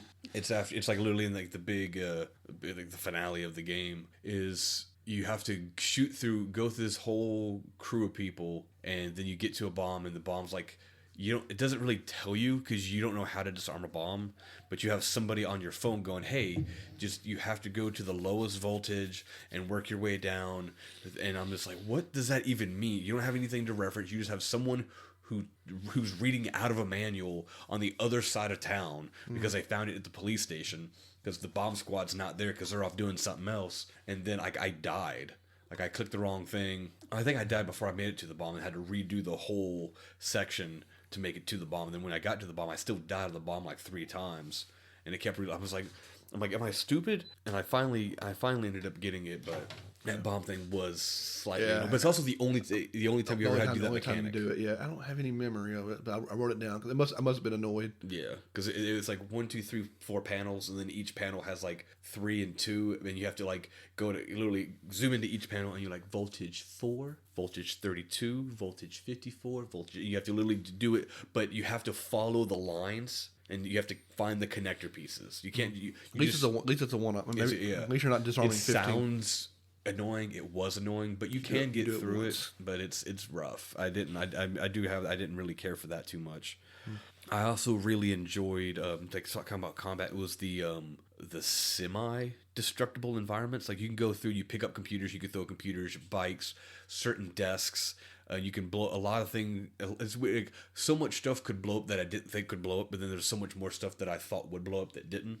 Yeah, it's kind of a weird. But you could also like have environmental things like paint cans and fuel cans. And I said my second achievement was killing somebody with a thrown object. Yeah, imagine Robocop throwing something at you. No matter what he throws, it's going to kill you. Yeah, and then one of the cool things you talked about at the pillars. You do this through part of your cover. Is the pillars are semi-destructible. It's like the Matrix. That scene in the Matrix. Is the Matrix 2? It's Matrix 1. It's their walk into the lobby. Oh, is that Matrix 1? Yeah, it's the... Been a long time since I've seen guns, and it's where they literally shoot the pillars all the way down, but like the centerpiece is pure concrete. Yeah. And you get to do that in RoboCop, and that's you can shoot at people hiding behind the pillar, or you can use the and you're watching it blow away in front of you in like real time is kind of cool. Yeah. I like doing that a lot. Breaching, we forgot that we mentioned the word breaching. You can take over that. Yeah. Breaching is breaching. It is what it is, but it is fun to like breach in this game because him basically arm palming or kind of shoulder ramming a door and blowing the doors off its hinges, and it goes into a slow motion. What's fun sometimes is somebody standing on the door. Oh yeah, they go flying. Their corpse flying. Yeah, but you get a slow motion section when you breach a door, and you get to like slow down. It slows down time. You get to cap every bad guy that's in the room. Mm-hmm. I think only one time ever I missed one, and like they like shot the little hostage, whatever. But it wasn't like a fail state for the game. But like I failed the very first one. I think. I didn't kill everyone. But again, when it comes to like the sound of breaching, everything blowing up as you run through and then kicking and blowing the heads off everybody, it feels good. And it sets up breaches like there's a dozen or more. There's so many throughout the game. Yeah. And there's another point where it's not a breach. It was really cool. I was in the steel mill or train yard, and I was killing a bunch of the street vultures, and they were shooting at me because they could hear me. Most of the time, like you walk down a hallway, and you're like, let me step into this room, and you inch your way up. But it only happened once in the entire game. But for the first time ever, enemies were shooting me through the walls, a la like some modern day first person shooters. What was that game on Xbox? Black. I think it was just called Black, where you could shoot through the walls and stuff like that. And I was like, oh, that's cool. And I turned, and they were literally blowing holes. And I was like, I wonder if they're shooting through, and I was able to shoot through, and I was highlighting them. So I was like, I want to try something. It only happened one time during this part, but I was able to walk forward and just without like doing like the breach room, but just like walk through the wall, and then I punched the dude through a wall again. I was like, it only happened like one time, but that moment was like, again, the power fantasy of being RoboCop is real, and they achieve it with perfection. Yeah. Especially like you said, once you get upgraded and the bullets start ricocheting off you and stuff like that. But walking through that drywall was really cool. It was like a small hallway. It's like 3 or 4 rooms. Yeah. And it was cool. I really enjoyed that moment. It felt really cool. And you do get to do a jail scene where you arrest the main bad guy, Antonowski, and he's so smart that he turns all the gangs in jail against one another. Sure. All the gang, yeah. Sure, all the gang, yeah. But you do get to go through a maximum security prison and just murder all the prisoners. That was like, so I told you too, there's a guy that you meet earlier in the game, and it's in a side quest, yeah. Yeah, but I guess you didn't go through the laundry room, I guess, because he's in the laundry room just like doing his thing. You get a bit of dialogue from a guy that you arrest. Instead of killing, you arrest him, and he actually shows up in the prison. He's in the laundry room just trying to like not die. He's like, I just like folding laundry, man. He's like, that's all I want to do. He's like, I just love cleaning. But you do. I don't remember that guy. But there's another dude who's like he's the TV commercial director, and he's snapped. I don't remember. He's like, I'm on the basketball court, and he was just like, "What are you doing here? You have to hit." And he's just like trying to direct everything, and he's like, I want you guys to go over here and kill everybody, and he's just saying stuff for actions that are already happening, but he thinks he's directing this prison riot that's going to go in his movie because you arrest him earlier in the movie for like he bashes in a hooker's head or something if he was trying to blackmail him. Because again, the violence is there. Like the world that RoboCop presents to the world is a horrible dystopian world. It's not good. Yeah. And they do a really good job of constantly reminding you how awful this world is and how janky. But that dude was kind of funny because he just snapped in prison. Yeah. But there's a line of dialogue that I have here for the main bad guy, Wendell Antonowski, is if someone's getting mad at him, and this is before you find out this dude's kind of a bitch. But he has like a cool moment when one of these henchmen that he's hired is like getting really mad because the plan's falling apart. RoboCop's there, and his line is, "Keep your anger to yourself before I share mine with you." And he holds a gun to the guy, and the guy's like, "Oh, sorry, boss. I'm so sorry." And like it makes him seem like a really cool, collected, because anytime a villain loses their cool and starts yelling, the villain's not as cool. I like it. Yeah, we talk about that off the podcast all the time. When a villain loses their cool, it's just they're suddenly less interesting. It depends on the type of villain. Sometimes villains are like what's the one I mentioned the Matrix in passing, but the movie we watched, Jupiter Ascending. Jupiter Ascending with Eddie Redmayne. Eddie Redmayne's character is incredibly creepy until he starts losing his cool. He starts like yelling at people, and you're like, oh, you're not as like when he's like doing like the whisper talking and stuff like that, but this ain't the Jupiter Ascending podcast. Yeah. But I said not very long. I said 19 hours you can get the 1K, and I did follow a side quest guide to make sure that I saw everything in the game. That's the only thing. I was on Steam. It was a side quest guide. I shared it with you. Probably, yeah. There's not even. But I don't need to. I think you just wanted to see everything. I don't even know if there's even that many achievements attached to the doing all the side. There's some of the stuff that's like hidden off to the sides. Yeah, it's not big or complicated. No, but you don't want to. And then once you get one of the upgrades. The scanning upgrade, it does show all the points on your map, so I only needed the guide for like the first 2 chapters until I got that ability. There is a total. It's crazy how many missions and stuff there are, but how fast you can get through it. There are 57 missions in the game. There are 27 side and 31 main. Really? That sounds like so much. Yeah, it sounds like a lot. Let's just roll through them pretty quickly, I guess. Yeah, you really, like I said, I think sometimes there's multiple, like, because as you like, your mission is break into here, and beat this guy up, but then you do that and you find out there's a bigger threat, so it starts another mission. So I think it's kind of rolls tied together pretty well. Yeah. But again, 19 hours for 57 missions and a 1K. Yeah, it's fast. Seems fast. Mm-hmm. Did you have anything else you wanted to share? And do you have a rating? I thought of one while we were sitting here. It's gonna be higher than it needs to be, but I'll explain why. Okay, yeah, you go first, then I'll do mine. Okay, so. I did enjoy this game. Talking about it again has been fun. And I hope people will go watch Blake's his little series. Why did he pick RoboCop to be our first YouTube thing? It was just it seemed simple enough, and Blake likes RoboCop. Yeah. And I figure it's like this is like any. It's not like we're not big RoboCop fans, but it was a simple enough game to like record and just put out, and wouldn't have to edit hardly anything. I would hope, except for when the times he fell asleep. Yeah. It's not the game's fault. Blake falls asleep playing anything. So yeah, but it's a really good RoboCop game. That's why I'm going to stand behind. Like if you want a RoboCop game, you don't want anything more than like this does everything you want to do. It checks all the RoboCop boxes. Not that there's that many RoboCop boxes to check, but anything you can think about RoboCop that you want to see in a video game, just has it all. It does it right. It feels good. The shooting's nice and clean and fun. It never gets old, like blowing people's heads off in this game. After you shoot the one guy in the privates, you do that more. You do it more if you want to. But I just moved to headshots and start just blowing everybody's freaking heads off, and it's violent and fun. We didn't mention the last boss, but that's just like another big robot. You just shoot a bunch. It's kind of mentioned it earlier. That's kind of cinematic. It's kind of cinematic and kind of that's cool.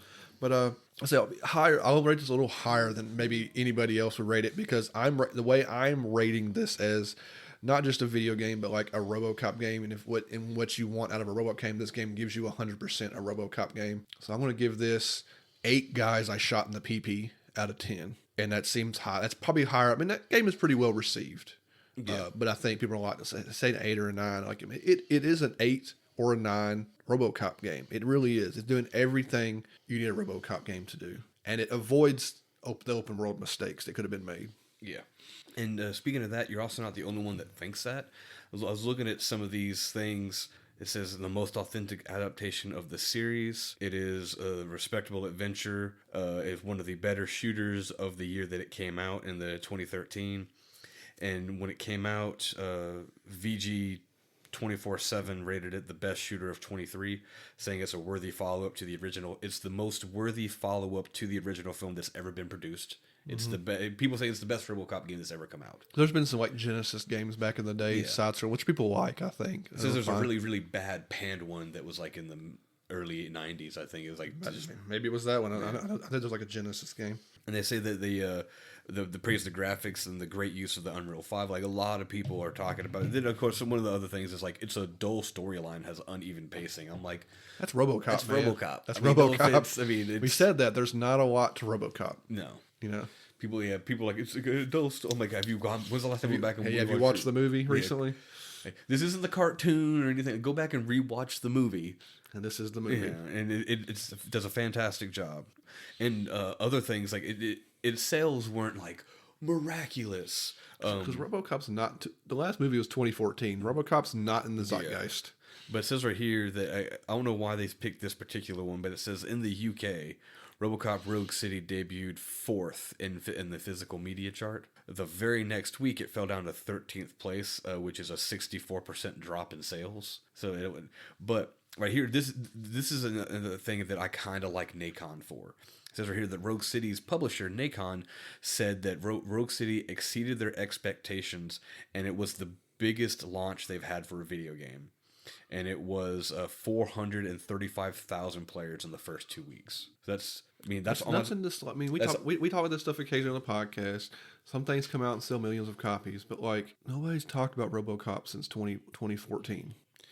When you think about that, you're like 435,000. That doesn't seem like a lot. That's 500,000 people almost. And that's about the fan base of RoboCop. Frankly, let's be honest. You're not that's wrong. the 400,000 people who still love RoboCop to this day. But you think about that. You're like, that's 435,000 people. Mm-hmm. Not doing sales tax or anything like that. But you're like, say $60 a pop. That's $26 million. Yeah. That probably paid for the game and then some. Yeah, possibly. We're not getting into all the numbers, those kind of numbers, but like that's about it's about the audience you would expect for a RoboCop. Well, the fact that Nacon said it exceeded their expectations. They're awesome just kind of like, too, we know it's niche. It's not like the constant thing from Square Enix, like Final Fantasy 16 sold millions of copies and it's not good enough. That's the constant Square Enix. That nothing's ever good enough for Square Enix. Oh yeah. But yeah, I just want to say Rebirth performed below. 16 performed below. Forspoken performed below expectations. Yeah. Like nothing's ever good enough. You gotta hamper your expectations, guys. Yeah, you're not the company you used to be. So we're not gonna get into that. Yeah, wait for come on, Clyde. When you Square Enix is not your friend. Come on. That'll be a decent one. Yeah, get us on the Square Enix is not your friend. We'll definitely come on and talk about that for Clyde, not your friend. YouTube series. But yeah, we kind of went off on a quick tangent, but I wanted to say that people shared your enthusiasm and stuff. It's a really fun game. Enjoyed it. Don't regret playing it. Not if the standalone thing comes, if it's standalone digitally, $5 or $10, we'll buy it and do it. I mean, I spent $20. I mean, you make $10. Yeah, no problem. Like I said, mine because again, the best thing in the entire game was the Auto 9. Was the gun, the violence, and so mine reflects yours, of course. I have 8 Auto 9 dismemberments out of 10. Yeah, nice. Because just blasting heads off, blasting arms off, or like when someone goes to throw a grenade at you and you blast their hand off and the grenade falls to their feet and blows up. It's got really good. I think one of my these dudes throw a lot of grenades. I think was in my notes. These dudes throw a lot of grenades, especially the mercenaries. The mercenaries were chucking stuff. Yeah. Now, one thing I'm glad they didn't do. At no point was I ever like knowing through, which happens in other games where like, oh no, my one weakness, every enemy in the game has it. Like no one was chucking like EMP bombs or you're steadily getting to a point where stuff doesn't hurt you. Yeah, like yeah. Like you're a freaking Robocop. But it's certain like other things would be like, oh no, now the enemies have They have EMPs and now I can't move. Yeah, like and the random street gangs have this nonsense. Like that doesn't do that. No, like you would get, like I said, the mercenaries. The video game mistakes that other companies would make. The mercenaries at the end of the game were using higher caliber guns, which makes sense because they're a mercenary group. Yeah, but still, none of them were chucking out EMPs. Like you were getting hit with like rockets and like a lot of grenades and stuff. Mm-hmm. But nothing RoboCop can't handle. Yeah. I mentioned that. I'm surprised I'm not some douchebag with an EMP and like fuzzing your screen or some nonsense that would be put to a video game. There was something like that with the Street Vultures. There was a dude called a broadcaster, and he sent out like a wave that kind of made things get. I don't even remember. But if you kill him first, it don't matter. But the whole point of the broadcaster was he would signal for reinforcements. Yeah. More dudes to blow their heads off. Yeah, if you see him, because they always hit up, but if they hit up high so their broadcaster hit more people, then murk them first. And I walked around a lot with the scanning thing. My left trigger constantly held down, scanning all the environments and picking up people and stuff like that. But yeah. Cool. That's all you got? Yeah, that's all I got. So I mentioned, we're going to go ahead and throw out our next game there. So I mentioned the Sega Genesis a minute ago. I'm pretty sure the game we're about to talk about, pretty sure it's a Sega. It's a Genesis game because we played it on the randomly enough. The Switch Online randomly has the Genesis on it and a pack of Genesis. I think it's so strange that Nintendo doesn't support anybody besides themselves. Nintendo is not your friend, I will say. So we did play a Genesis game because we still watch one of our old. I don't know the episode. It's like 80. No, somewhere, but Ben Cartledge of One Credit Classics. I still watch his stuff, of course, because I like his content. I watched him play through Shining Force on the Genesis. He played it the emulator, so he didn't. So we'll talk more about the version that we played. We played it on the Nintendo Switch Online. So we're going to talk about. Ironically, we rarely talk about Switch games, but this isn't a Switch game. We just happen to have access to it on the Switch. We're playing a Sega Genesis game on the Switch, which is the original Shining Force. We were playing it because I watched Ben's videos, and it actually looked kind of entertaining. It is a grid-based, what do you call these, Blake? A grid-based tactical game, fantasy. Yeah. Isometrical, tactical RPG. Yeah. We're going to talk a whole lot more about it on the podcast, the characters we used, why I like this, because I think I mentioned before, Blake's talked about a couple of these other, not stragglers, like kind of like the main one's Final Fantasy Tactics, which Blake we haven't had on the podcast yet, but like every time there's a grid-based isometric game, that's kind of like Blake's jam. We kind of did it way back when we talked about Eichenfeld. Its combat was isometrical. Sort of. Eichenfeld wasn't that complicated, though. This is bigger than that, a bigger game than that. But I don't normally play this genre. I really don't. I'm trying to get into it a little more now. Some of them just move too slow. I just don't like a lot of them. But there's I'll talk more about why I like this one, and I did play this one. Both of us played this one all the way through. Currently, where it's back on our brains again because we just finished watching Ben play all the way through Shining Force 2, and Shining Force 2 is also available on the Switch Online thing. So we're debating doing we're probably going to do a Shining Force 2. Some other stuff first, but yeah, Shining Force 2. So if you want to play it before the podcast, or if you have any old memories, or you played Shining Force back in the day when you were a kid, we'd love anybody to write in and say something to us. We have listeners that are just too scared of us because me and Blake are too mean and vicious to have any listeners write in to us. The only person we're ever mean or vicious to is Brian. Yeah, he deserves it. And he deserves it. Every bit of it. So if you played it, if you want to play it, a lot of people have the Switch Online. It's on there right now. The Sega Genesis stuff is on there. Play through it. It's a really... I want to spoil it right now. It's a really good tactical fantasy RPG. We'll talk about why it's good as compared to others on that episode. And BTW episode 60 was the Lock, Stock, and One Smoking Ben. It was episode 60. There we go. So go back and listen to that. I don't think we don't. I don't know if I'd played. I didn't watch the Shining Force videos yet back then, so there'll be no mention of Shining Force on that video. But still a great guy, still making content. Go support One Credit Classics. Go support Not Your Friend, course, and go support our cousin Daniel's Zukovia's channel, who just wrapped up his season 3. So go watch all our friends and family. We need to go back and finish that last episode because he did like a fireball, like super spicy chicken nugget challenge. We need to finish that episode. Yeah, we're wrapping that one up so we get watch him eat super hot chicken nuggets and playing some Mario, classic Mario. Playing Mario. So go watch. I'll go support all our friends and family making stuff. And speaking of that, we do have our Twitch streams with our cousin Brian, twitch.tv/2 Smoking Controllers, currently playing a rough playthrough of Dark Souls 1. It's getting better. It's maybe getting better. But Brian keeps telling me you shouldn't meet your hero, because before we played backwards through Dark Souls 3 and Dark Souls 2 and now Dark Souls 1, I've been telling Brian, like, Dark Souls 1 is my favorite. That's the one that I consider a masterpiece. It's the one that we played first. Well, we dabbled in Demon Souls, and then Dark Souls is the first Souls game we beat all the way through, got all the achievements. I love Dark Souls back in the day. It's been 15 years since I played the 360 version. This is us jumping back in. We've played Dark Souls 3 and 2 and 1. There's quality of life stuff that's missing. That has been a massive hindrance. I keep telling Blake we'll do stuff. I'll say it during our Twitch streams, and then afterwards I'll talk to Blake after the thing. I told you this, Brian. I'm always asking Blake, how did we do this?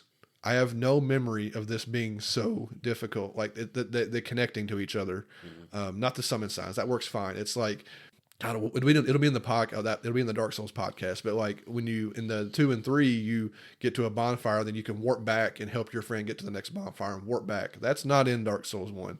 But me and Blake played all the way through Dark Souls 1 back in the day. It's the first one we ever got all the achievements in and beat. I have no memory of struggling to move through that game to help each other. And I keep asking, like, what did we do? Like, why is this so hard? It's so hard to move through this game and come back and help each other, because we do every area 3 times. We do it once for me, once for Blake, once for Brian. And it's been so difficult and like flat out unfun, which has been driving me nuts.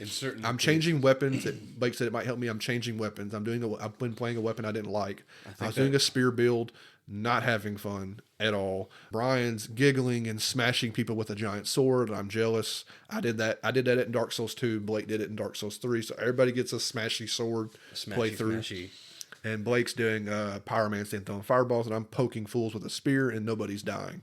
I've switched to katanas. Come watch the streams. These streams are done. Brian has a fancy computer. Our Twitch streams are, at least the Dark Souls one, we'll see in the future. At least Dark Souls 1 is all going to be from Brian's perspective on his fancy computer, because he can drop our new intro into the episodes, which is courtesy of Emerge. And not Brian again, Daniel, our cousin, has edited us together an intro video. All of that's dropped into the beginning. Very cool. You'll see the intro video also, as I'm trying to wrap this up, on, Blake mentioned it before, and this is the Robocop episode. As the recording of this podcast, if you go right now, the first episode of Blake's Robocop playthrough is already posted to our YouTube channel. That's our first thing that's outside of a Twitch stream. He uses Twitch to record it, because he does Twitch stream and play, but nobody talks on the Twitch streams, at least not till we have any kind of audience for it. But that is our easiest way to record a video. So Blake Twitch streams and then rips it back, and then he posts it to YouTube, edits it mildly, drops in the intro. Every Sunday from this point until the next nine Sundays in a row, the 9 episodes of Blake's Robocop will be out. Eventually soon, we have another. Blake has his next game picked out. We may have mentioned in passing. We won't mention it now until we get started doing it. But so go watch. If any of this Robocop stuff sounded fun, go play it. Go play Robocop. Support it, because it's actually a legit good game. Help support us. Go subscribe to our YouTube thing, and you can watch everything we play with Brian now. I forget when we started posting that stuff. It's not everything. It doesn't start like War Tales. War Tales starts when we start posting our stuff to YouTube, and you'll get our Dark Souls stuff on there. But now Robocop will be on there. Blake's got something else he'll be doing. I've been juggling, maybe putting, because right now I would be the only person that doesn't have anything on the YouTube channel. I'll be juggling, maybe finding something for me to play. I'm not going to say anything right now. If I end up maybe playing something too, so all three of us have a presence on the YouTube channel would be nice. Anyway, so support us that way. Come to the Twitch streams. Roughly every Wednesday we're doing Dark Souls 1. So again, thank Jared and the guys of Emerge. The shows. Actually, when the episode comes out, it'll be past. Hopefully you went to some Emerge shows. By the time this episode comes out, they had 2 shows. Big announcement. They got to open. They're opening for Seven Dust. By you're hearing this, it's already happened. I'm sure Jared's the happiest guy in the world. And 2, we would have already been to. Our concert is this week. of the recording. So And he's opening when you for hear Nothing this, More. nothing more. So when you hear this episode, me and Blake done been to the concert. Hooray! We'll talk more about it on the next episode. We've been to the show, and there'll be probably a pic. If we can catch Jared in the miasma of people, we will get a picture of Jared and stuff like that. So thanks, Jared and the guys from Emerge for letting us use Letting Go for the intro to the podcast. And Blake got further permission because YouTube is picky about licensed music, which obviously why wouldn't they be? Blake got further permissions from Jared to use it for our YouTube intro. So it's all there. Good and go. Thanks for that. Thanks Devious.Pixel for the art for the podcast. And you should have posted your new thumbnail art. I did. Well, starting with the Robocop, it has a little cool thumbnail that Devious edited for me. I might post that pretty soon to our social medias too, so everybody can get a look at the. We can do that as the art for the. I can send it to you. I've got it. So there's a brand new thumbnail specifically to Robocop thumbnail, which is it's stupid. Devious.Pixel or Malad Markovic. Every time we tell him something we want, he takes it 2 steps above and makes it better than what we asked for. Every single time. If you need art, message this guy. Mm-hmm. I mean, all art. We love artists. We love voice actors. We love creators. He always does it so much better than what we tell him. So go support Devious.Pixel. Ask him for some work. Throw the guy some work. He's going to school. Give the guy some money. He needs some support. Yeah, school ain't cheap. School ain't cheap. So we love that. And circle always back around to thanking Brian for editing the podcast for us. He's been sticking around, and we ain't got to thank him for playing games because we all enjoy playing games together. But thank you for mad together. A family that rages together stays together. Yeah, all getting mad at Dark Souls. We've all had all of us have taken turns having really rough nights in Dark Souls. Mine was the other night. I've had multiple rough nights. I've been not having fun. Back around the Dark Souls again. Brian has had some nights where I'm sure he wishes he wasn't playing Dark Souls 1.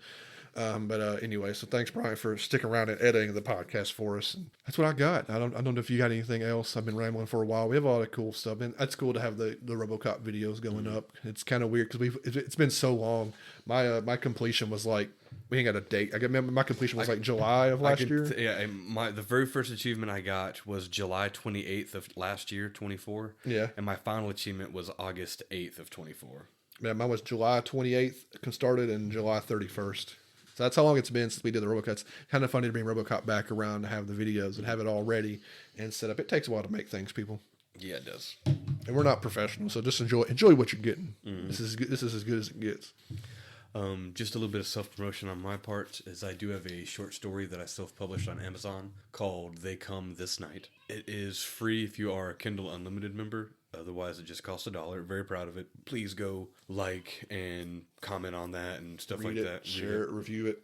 I'm incredibly proud of it. I love it.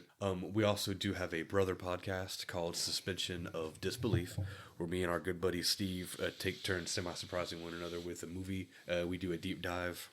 Mm-hmm. We don't talk about it at all until we actually do the record, so our opinions don't influence the other ones. Mm-hmm.